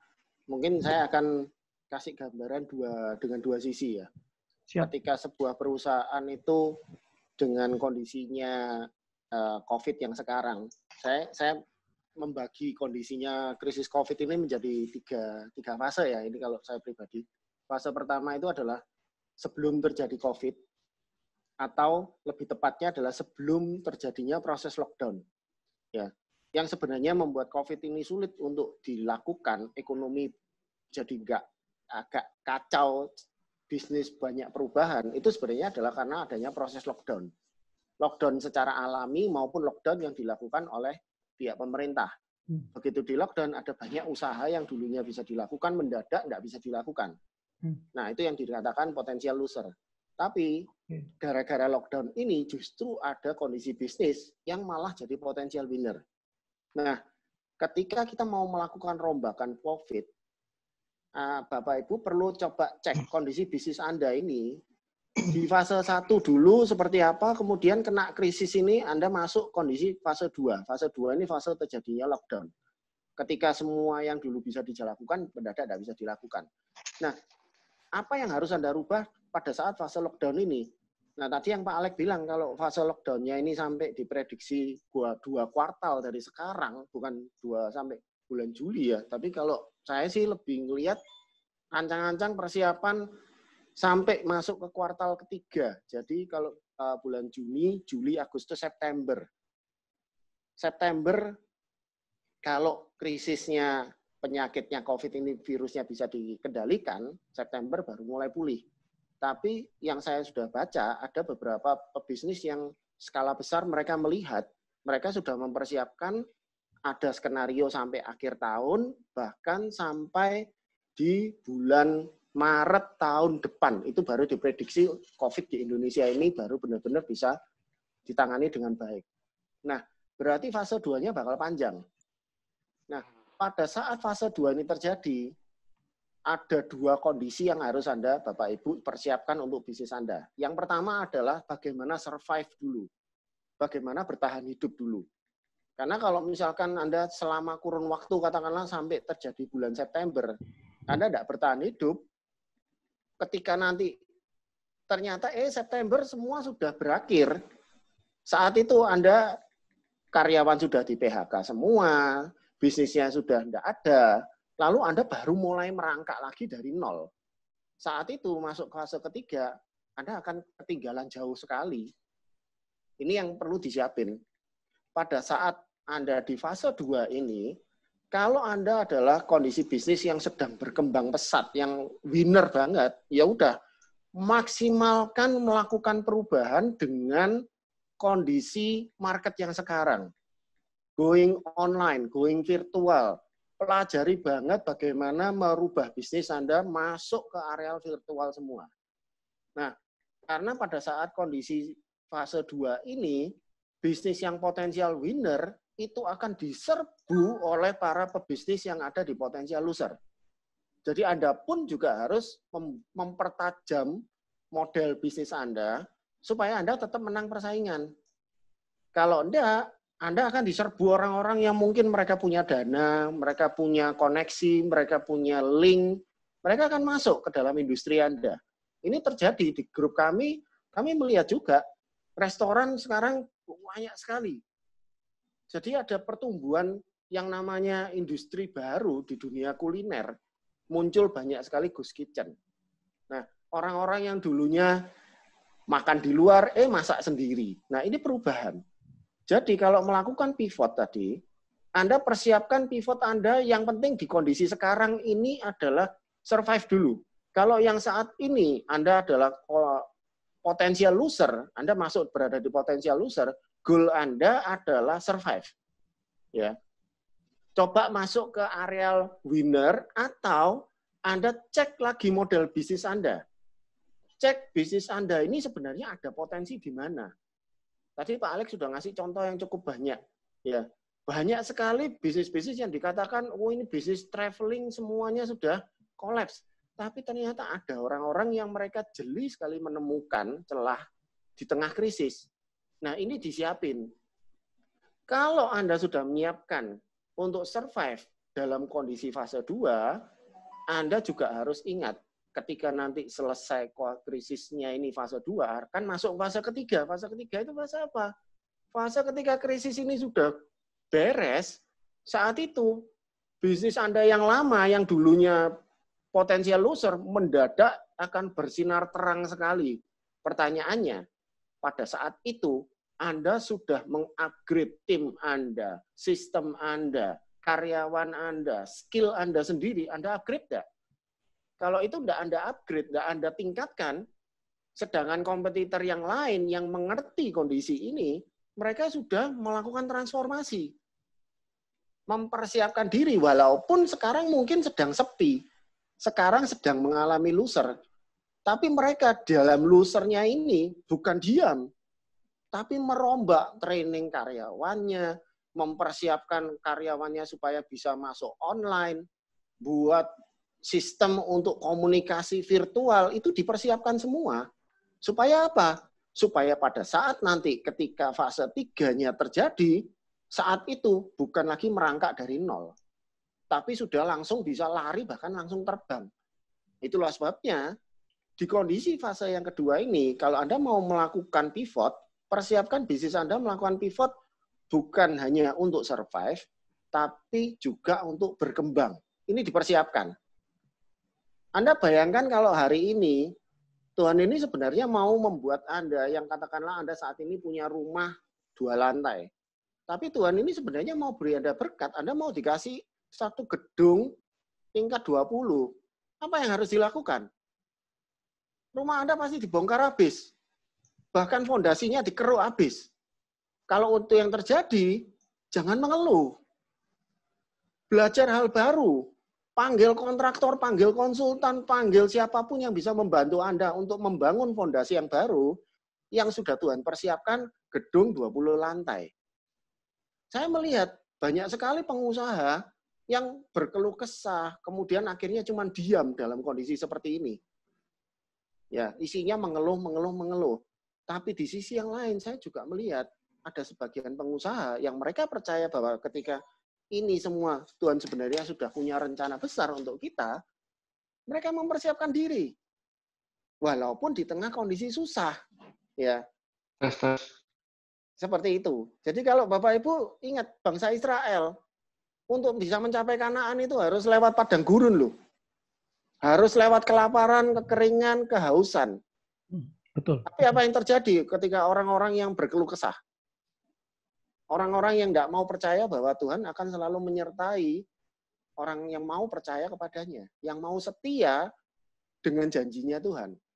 Kalau hari ini kita berada di padang gurun loh ini. Kita mau percaya enggak bahwa penyertaan Tuhan selalu ada?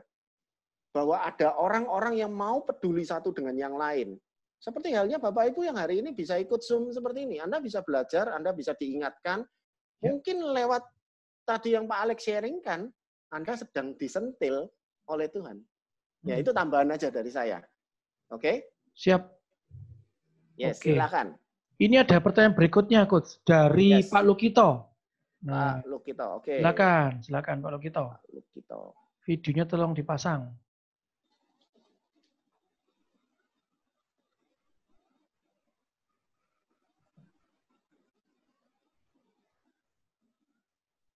Halo. Halo. Pak Lukito belum. Oh, Oke, silakan Pak Lukito. Yuk. Selamat malam Pak Lukito. Malam. Pak, malam, saya Pak. Ini mau mencoba melihat dari perspektif pola bisnis yang saat ini sudah bergeser ke semua yang menjadi online ya. Nah, berarti pola ini akan tercipta suatu pola baru untuk fase-fase setelah COVID-19 ini ya. Nah, pertanyaan saya, itu suatu pola yang baru yang akan terus, saya rasa akan terus berlanjut sampai ke depan. Nah, bagaimana kalau sesuatu yang bergerak di bidang terutama event. Event itu kan sesuatu yang di mana banyak orang hadir, membutuhkan banyak kehadiran orang. Nah, saat-saat ini kan pasti shutdown ya. Nah, kalau event ini seperti misal bisnis ada usaha sound system, terus lighting, terus catering, dan ya sesuatu yang event yang mengumpulkan banyak orang untuk saat ini kan memang sedang suffer juga.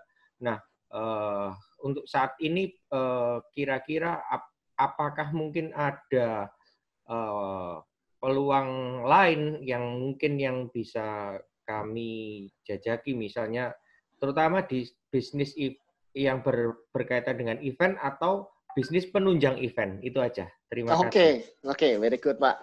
Saya ini barusan kemarin menarik nih membahas dengan partner saya, Pak. Ya, Pak Lukito saat ini merhatiin enggak kalau para pembicara orang-orang ini sedang berlomba-lomba untuk sharing, kemudian melakukan event dalam jumlah yang luar biasa besar. Sama seperti halnya KBC hari ini. Ya, kita bisa mengadakan hari ini kumpul berapa jumlahnya? 70 orang. Ya, di minggu kemarin ketika Pak Paulus Bambang berbicara, hampir 1.000 orang. Ya. Dan event ini bisa dilakukan lewat online. Betul. Kalau ini dilakukan di skala yang jauh lebih besar, mungkin enggak ini dilakukan oleh 5.000 orang, 10.000 orang. Pertanyaannya, siapa yang jadi IO-nya? Nah. Siapa yang ahli? Nah, betul. Saya kemarin sempat diskusi dengan partner saya, beliau juga seorang konsultan. Kami menangkap ada sebuah peluang ini ke Pak Lukito kalau mau. Para pembicara itu sekarang sedang sangat kesulitan untuk mau mengadakan yang namanya sesi training. Anda coba bayangin, membawakan sebuah training diikuti oleh katakanlah 50 orang peserta seperti ini, mau ngadain training sehari penuh, kira-kira apa yang harus dipersiapkan oleh pembicara? Bapak Ibu bayangin ya, seharian mulai pagi sampai malam, terus disuruh cuma lihat di depan laptop terus seperti ini. Kira-kira mata gimana nanti? Bisa tahan enggak? Nah, itu sebenarnya kalau saya ngomong, ini peluang. Karena yang terjadi sekarang, pembicara-pembicara maupun event yang ada di online itu dilakukannya pendek-pendek semua. Saya kemarin itu menangkap sebuah ide begini. Gimana caranya mengadakan sebuah event yang sehari seperti training offline, seperti workshop training, tapi dilakukannya benar-benar online. Saya cuma memikirkan gini, ini butuh teknologi, butuh perlengkapan, butuh ahli, butuh harus ada host seperti ini. Kalau Bapak Ibu dengerin hari ini, Anda bisa ikuti acara Biskom malam hari ini, yang Anda lihat Pak Alex, Pak Pugu. Tapi di belakang layar, ada tim yang luar biasa banyak yang mendukung. Tidak kelihatan itu. Itu IO itu. Event organizer. Ini baru cuman pesertanya 70 orang. Nah, kalau Pak Lukito menemukan cara untuk mengkondak sebuah event online yang keren, yang membuat orang itu tidak capek, fokusnya bisa betul-betul tajam, seharian penuh, atau bahkan workshop selama 10 hari, berturut-turut 10 hari di depan layar komputer terus. Kira-kira apa yang harus dilakukan? Sejauh ini, saya baru menemukan ada satu perusahaan yang betul-betul melakukan training, full day training secara online pakai video seperti ini. Saya baru ketemu satu. Dan memang caranya berbeda banget. Bukan cuma sekedar sharing seperti sekarang ini. Ada interaktifnya, membuat orang mau pergi pun nggak bisa. Ini butuh peralatan. Nah, ini peluang juga buat Pak Alex untuk mensuplai peralatannya. Jadi, Pak Lukito fokusnya begini. Anda bayangkan, apa yang terjadi kalau seandainya eventnya benar-benar dilakukan secara online? Apa yang harus Anda siapin? Kita nggak tahu loh, krisis ini bertahan sampai berapa lama. Apa jaminannya bahwa ketika COVID ini selesai, nggak ada gelombang kedua? Kalau ada gelombang kedua, memang nggak ada gelombang ketiga. Nah, bisa berapa lama? Nah, lalu pivot orang-orang belajar seperti ini. Saya kemarin ketemu dengan seorang pengusaha, dia cerita, saya sekarang ngikuti banyak sesi-sesi online, sampai laptop, gadget itu ada lebih dari 10 dijejer di depan. Karena waktunya bersamaan. Nah, kenapa tidak ada orang ya yang memikirkan untuk mempersiapkan ini, melakukannya secara profesional? Kalau memang physically ketemu tidak memungkinkan, gathering skala besar, itu bisa dilakukan lewat online. Bahkan jauh lebih powerful dibandingin yang offline. Tapi caranya gimana? Ya mungkin ini yang Pak Lukito harus mikir, Pak. Anda harus bertransformasi. Tapi ide ini ada, Pak. Ya. Kira-kira seperti itu, Pak. Jadi idenya bisa Anda pakai. Kalau yang event memang bisa lewat online ya. Cuma bagaimana pertanyaan saya kalau yang bisnis penunjang event, misal kayak sound system, lighting, dan catering itu kan diversifikasi modelnya itu kurang lebih seperti apa ya idenya begitu, Pak? Terima kasih. Sama halnya begini, Pak. Eventnya berubah ke online semua. Kira-kira orang mau disuruh investasi. Sekarang kalau saya mau ngadain training nih, saya mau mengadakan training di katakanlah gudang garam nih di Kediri. Karyawannya gudang garam 500 orang mau disuruh ikut training saya. Saya apakah punya kemampuan menyediakan peralatan? Saya cuma sebagai seorang pembicara, saya coach-nya. Saya butuh rekanan yang berangkat ke gudang garam di Kediri sana, yang mempersiapkan semua peralatan supaya keseluruhan event itu bisa berjalan dengan baik. Masuk akal enggak ini, Pak? Nah, itu yang bisa Anda siapin. Kalau dulu peralatannya, ya peralatan offline. Kalau sekarang, Anda pernah nonton filmnya Star Wars, Star Trek, conference itu dilakukan, tidak ada orangnya satupun yang datang, tapi hanya pakai hologram. Sekarang coba hologramnya Anda bikinin pakai laptop gitu aja, gimana? Anda yang setting meeting, kalau ada perusahaan yang mau meeting, Anda tinggal ngomong, saya adalah event organizer-nya meeting online yang terpercaya terbaik di seluruh Indonesia. Kira-kira dicari enggak? Perusahaan-perusahaan itu apakah mau berinvestasi sendiri hanya untuk beli peralatan yang mahal-mahal itu? Yang pakainya mungkin sebulan cuma sekali. Nah, itu Anda harus transformasi. Bahwa ketika semua ini di going online, going virtual, di situ akan ada peluang yang luar biasa. Ya. Nah, daripada saya berinvestasi, kenapa kok enggak ini sewa peralatan? Kalau saya tanya nih, teman-teman sekian banyak ini, 70 orang, siapa yang punya peralatan video, webcam yang betul-betul mumpuni, dan peralatan sound system, peralatan mic yang untuk conference, yang betul-betul kualitasnya bagus? Mungkin cuma hitungan jari, mungkin cuma Pak Alek yang punya, karena yang nggak ngerti cuma Pak Alek ini. Ya, itu gambarannya, Pak. Jadi ide seperti ini, coba Anda bayangin bagaimana membawa yang dulunya dibawa ketemu fisik, kalau seandainya benar-benar setiap orang itu enggak ada yang bisa ketemu lagi mulai dari titik sekarang, mungkin enggak wedding itu dilakukan secara online? Mungkin kan? Nah kalau weddingnya online gimana? Kenapa kok enggak Anda mulai aja wedding online? Wedding pertama dalam sejarah. Itu kira-kira viral enggak itu? Kalau Anda bisa mengkondak menjadi IO-nya peralatannya Anda siapin, kira-kira Anda dicari enggak? Karena kalau orang ngomong mau merit, apakah mereka tahan nunggu sampai akhir tahun ini kira-kira ya? Kalau sudah ngebet pengen kawin gitu. Ya, masuk akal deh. Ya, kalau Anda bisa siapin itu ladang uang yang luar biasa, Pak. Cuman memang harus ganti. Nah, pada saat kondisi ini Anda pivot, ya tunggu nanti fase 3. Kalau fase 3 ternyata sudah beres krisisnya dan mulai balik lagi, peralatan yang Anda siapin di fase kedua, kira-kira masih tetap dicari orang enggak? Tetap akan dicari. Ya kira-kira seperti itu, Pak Lukito. Ya, Pak Alex mungkin mau nambahi, Pak. Ya, Pak Alex, silakan nambahi, Pak Alex.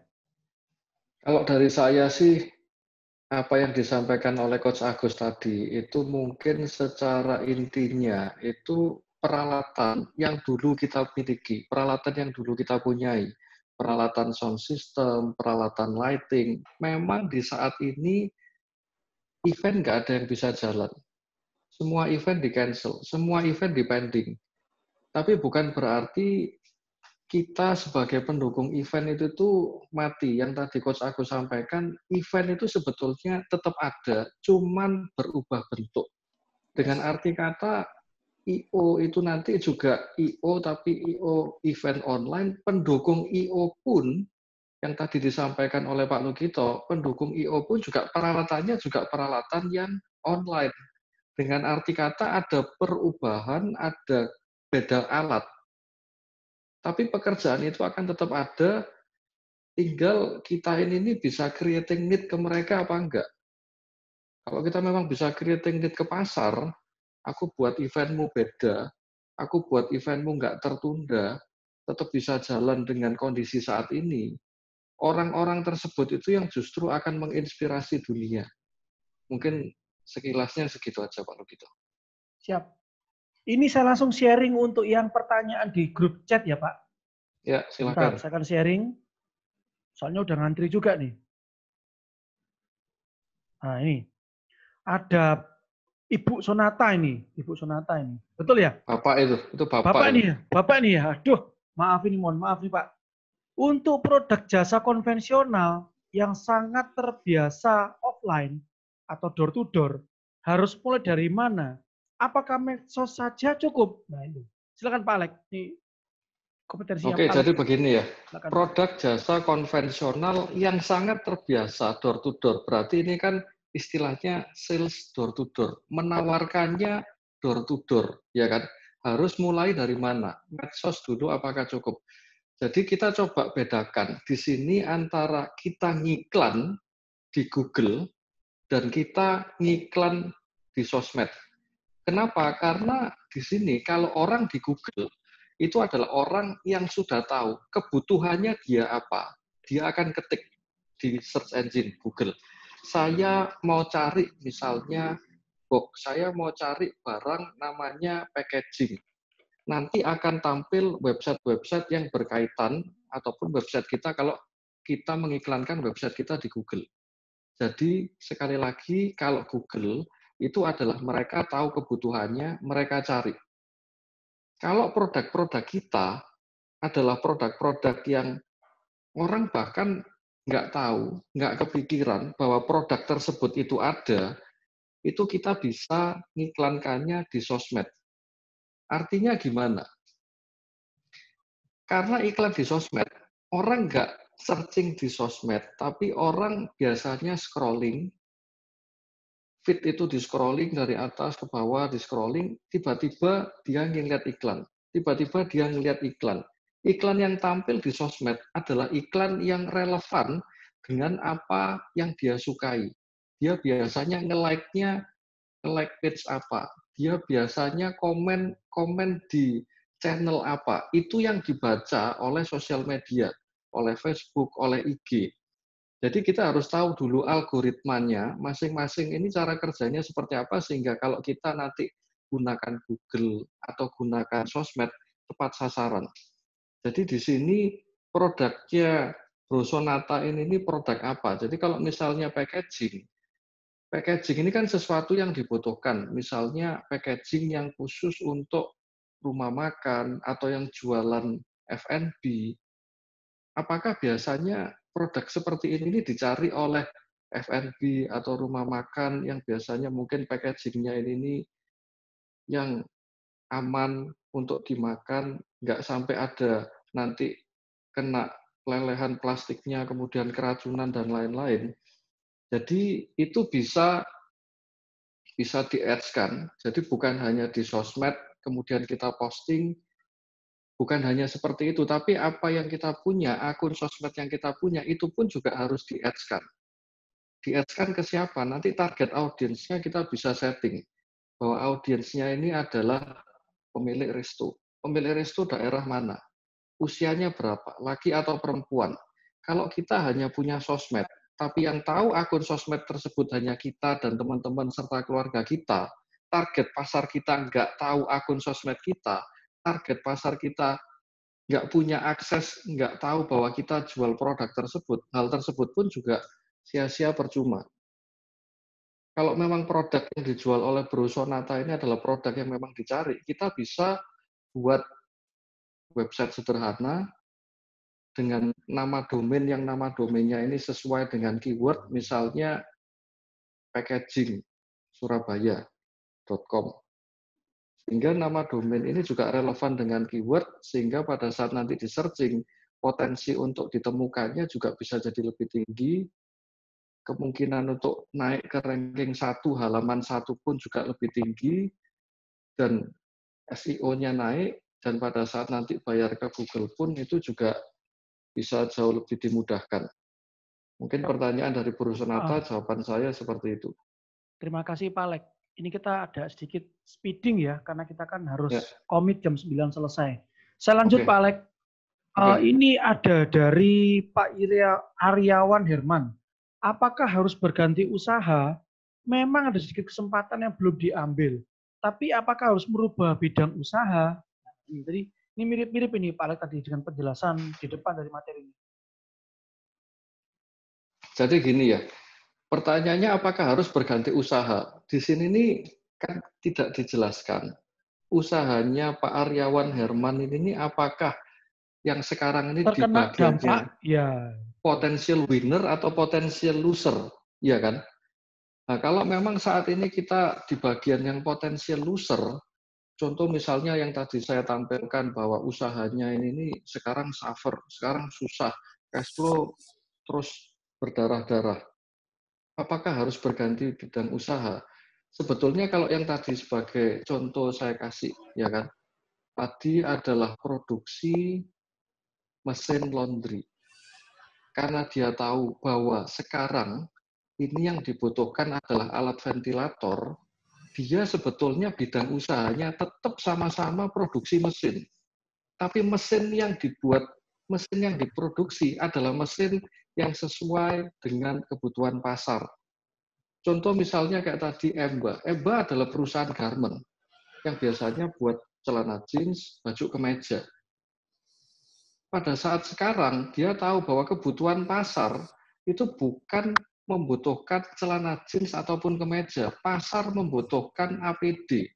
Pasar membutuhkan peralatan medis, APD. Jadi kita harus tahu kebutuhan pasar itu apa, yang saat ini dicari itu demand-nya itu banyak, supply-nya sedikit. Demand banyak, supply-nya sedikit. Demand-nya pasar itu apa? Itu yang kita grab. Itu yang kita ambil. Mungkin ini sekalian saya juga menjawab dari Pak Yudi Chandra ya. Karena mungkin ada kemiripan pertanyaan dari Pak Aryawan Herman dengan Pak Yudi Chandra. Jadi kita harus tahu bahwa kebutuhan pasar, tadi saya sempat tampilkan, barang-barang apa, produk apa, jasa apa yang dicari oleh pasar saat ini. Dan kita tahu bahwa saat ini produk kita, jasa kita suffer, nggak dicari oleh pasar. Caranya gimana supaya kita masih tetap bisa survive, supaya kita tetap bisa hidup, bahkan usaha kita tetap bisa gaji karyawan, dan lain-lain. Bapak Ibu, saya mau sharing sedikit. Saat ini, interaktif pun itu juga melihat kebutuhan pasar. Pasar butuh apa?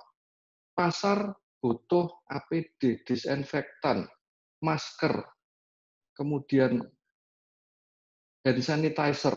Itu pun kita juga jual, Bapak Ibu. Saya nggak menutup-nutupi, kita juga harus fleksibel. Seperti yang katanya Charles Darwin tadi, kita pun juga harus dengan responsif berubah. Kalau kita tahu demand atau kebutuhan pasar adalah produk ABCDE, dan kita tetap kaku, kita tetap hanya mau ngerjain bidang usahanya kita A ya A, ya cepat atau lambat kita pasti punah. Nggak usah kita nunggu 3 bulan. Dalam kondisi sekarang, keuangan kita kuat sampai seberapa lama?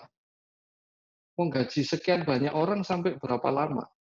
Dari tadi yang saya sampaikan adalah, yang saya mau sampaikan, potensial winner, data statistik survei mengatakan produk yang laku-laku apa, ya kita juga harus tahu bahwa itu yang laku, ya itu yang kita jual. Seperti itu. Jadi pivot, changing, shifting, itu yang harus kita lakukan. Mungkin menjawab pertanyaan nomor 2 dan nomor 3 seperti itu. Mungkin mau ditambahkan oleh Coach Agus. Coach Agus mau nambahin nih, Coach Agus. Silakan. Menarik nih.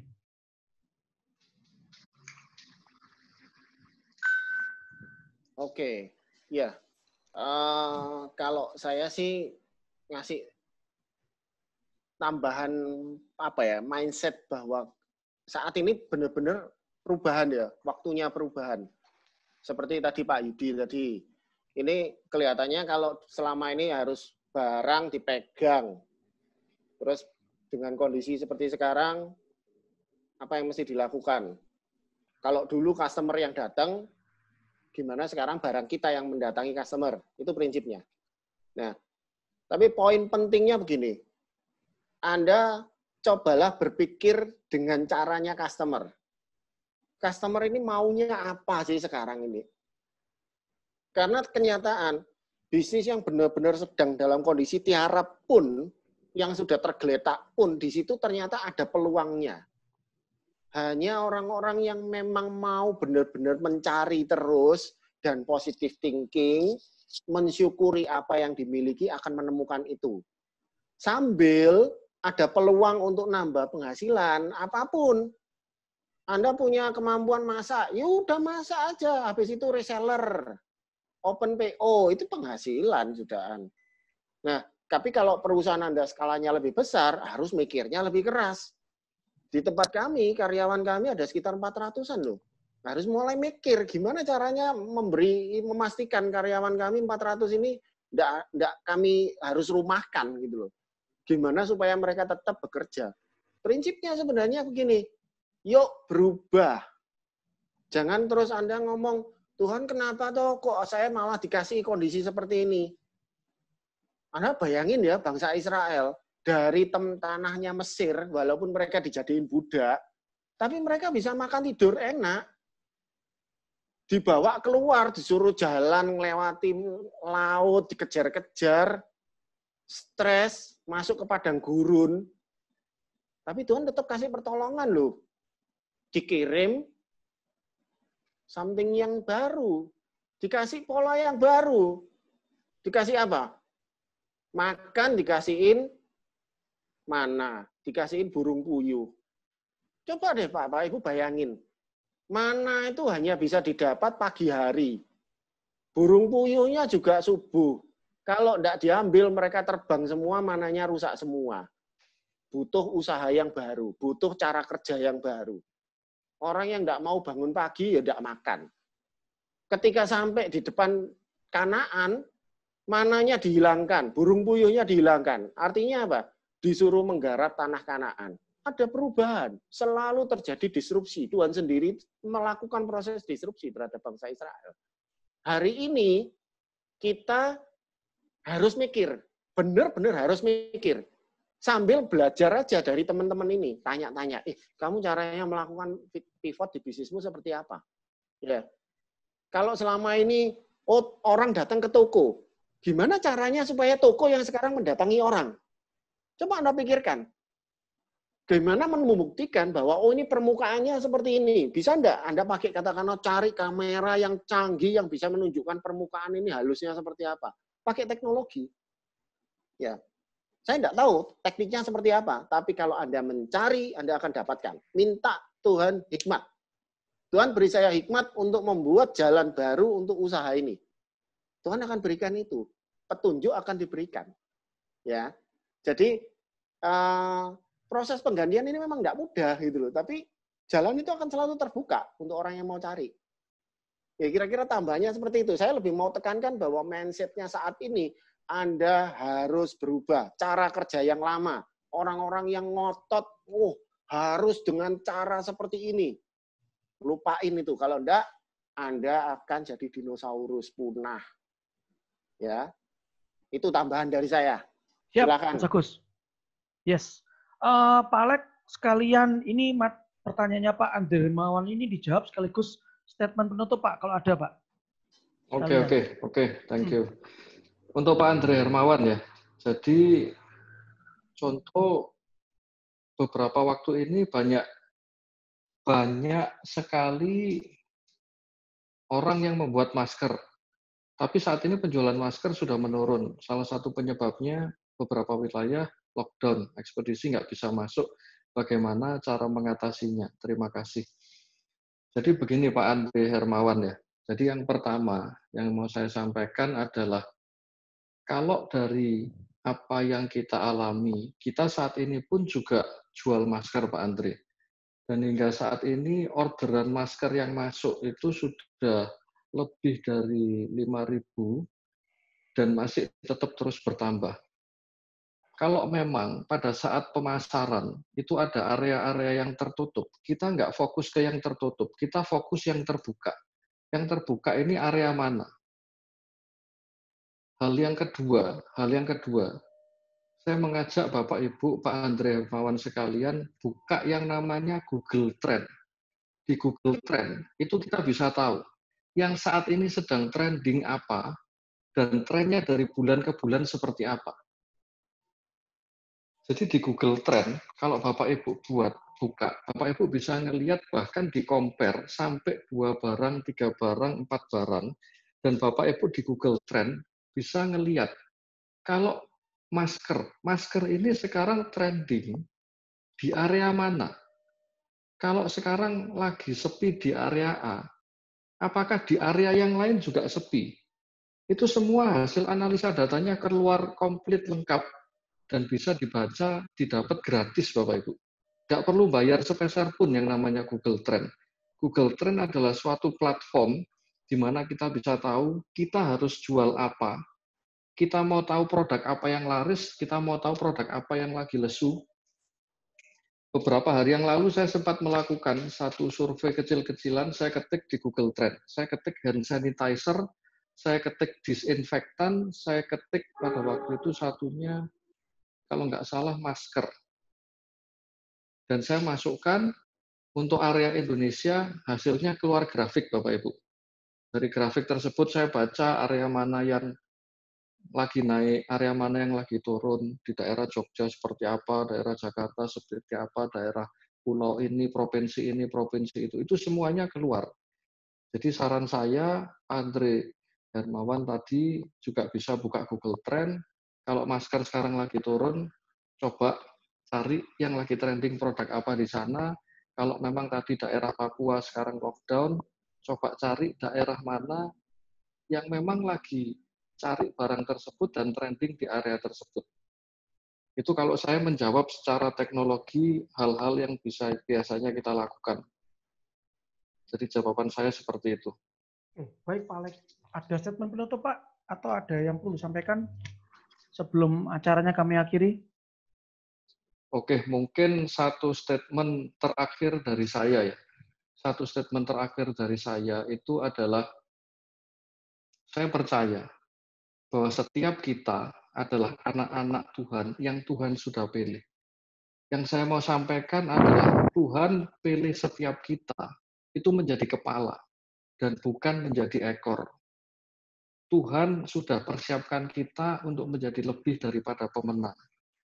Dan seorang kepala, seorang leader yang baik, saya pegang satu prinsip bahwa a good leader is a good reader.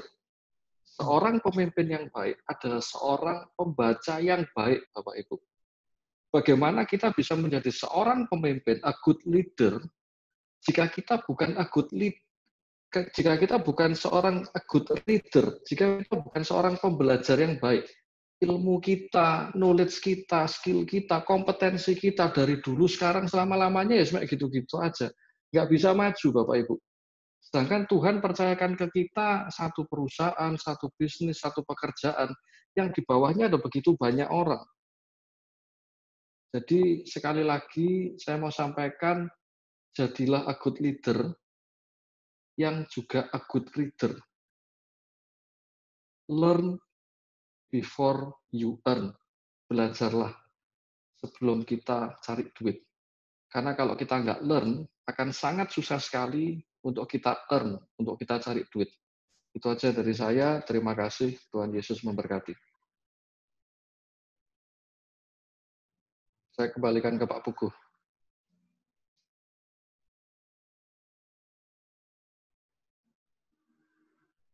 Silakan Pak Pugu. Ini masih di mute. Oh ya, tanpa terlalu bersemangat.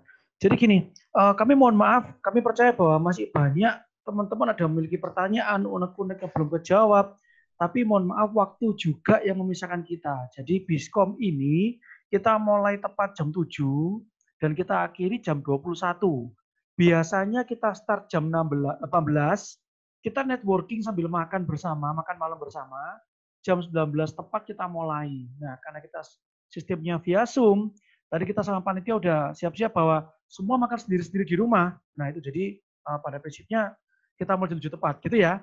Nah, Pak Alex, kalau tidak keberatan, sebelum kita tutup acara, boleh dong Pak, doa untuk kita semua Pak, supaya kita yang usahanya ini, keberatan apa segala ini, dibantu Pak, supaya dikuatkan dan dimampukan kita lewati ini bencana sama-sama. Itu Pak Alex, silakan Pak Alex.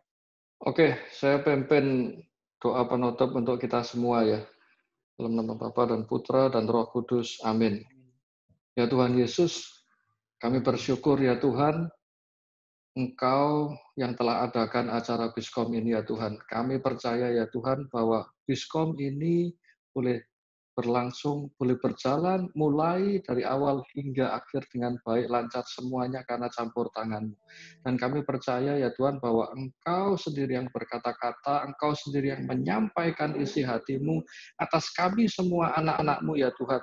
Kami percaya Engkau sedang ingin menguatkan setiap kami, meneguhkan setiap kami ya Tuhan, agar kami betul-betul dapat terus berubah, terus Engkau proses, terus Engkau bentuk semakin serupa, seturut dengan kehendak dan rancangan-Mu. Ya Tuhan Yesus, pada saat ini, pada malam hari ini, kami mau berdoa ya Tuhan, kami mau membuka hati kami mau membuka pikiran kami ya Tuhan, untuk proses pembentukan yang berasal daripada-Mu. Ibarat emas ya Tuhan, buang setiap hal yang tidak berkenan di hadapan-Mu, sehingga kami sebagai anak-anak-Mu ini boleh dapat muncul sebagai terang di tengah kegelapan dunia saat ini. Ya Tuhan, Engkau pernah berfirman, ya Tuhan, walau 1000 rebah di sisi kiri kami, walaupun 10.000 rebah di sisi kanan kami, Tuhan, kami percaya Engkau yang akan jadikan kami menjadi lebih daripada pemenang. Kami imani, kami percaya ya Tuhan, Engkau yang akan bentuk proses kami agar kami semakin serupa dengan gambaran-Mu, semakin seturut dengan kehendak dan rancangan-Mu, sehingga Engkau mampukan kami ya Tuhan, untuk dapat melewati segala badai kehidupan ini, untuk dapat terus terbang tinggi, melewati segala awan kelabu, dan betul-betul hidup kami, pekerjaan kami, bisnis kami dapat menjadi contoh dan teladan bagi banyak orang, bagi banyak bisnis. Hidup, pekerjaan, bisnis kami dapat menjadi garam dan terang, bahkan bagi dunia ya Tuhan. Sehingga betul-betul hidup kami, pekerjaan kami, bisnis kami boleh dapat menjadi satu persembahan yang menyenangkan hati-Mu ya Tuhan. Dengan satu motivasi yang murni hanya agar nama-Mu ya Yesus yang terus semakin dikenal, terus semakin ditinggikan dan dipermuliakan melalui pekerjaan kami. Dan Engkau yang semakin besar, kami semakin kecil. Di dalam nama-Mu ya Yesus Kristus, Tuhan dan Allah kami yang hidup, kami telah berdoa dan mengucap syukur. Kemuliaan hanya bagi Allah Bapa, Allah Putra dan Allah Roh Kudus seperti pada permulaan, sekarang, selalu, dan sepanjang segala abad. Amin. Amin. Terima kasih banyak Pak Alex. Nah ini Oke, saya buka semua ya mic-nya ya. Silakan kalau mau ngobrol. Terima kasih Pak Alex. Terima kasih teman-teman sudah mau. Terima kasih Pak Alex. Terima kasih Agus. Iya. Biasa. Thumbs up. Thank you Pak Alex.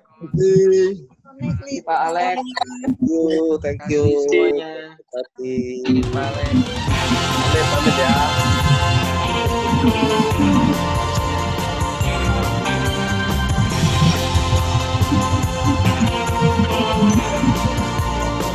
Oh.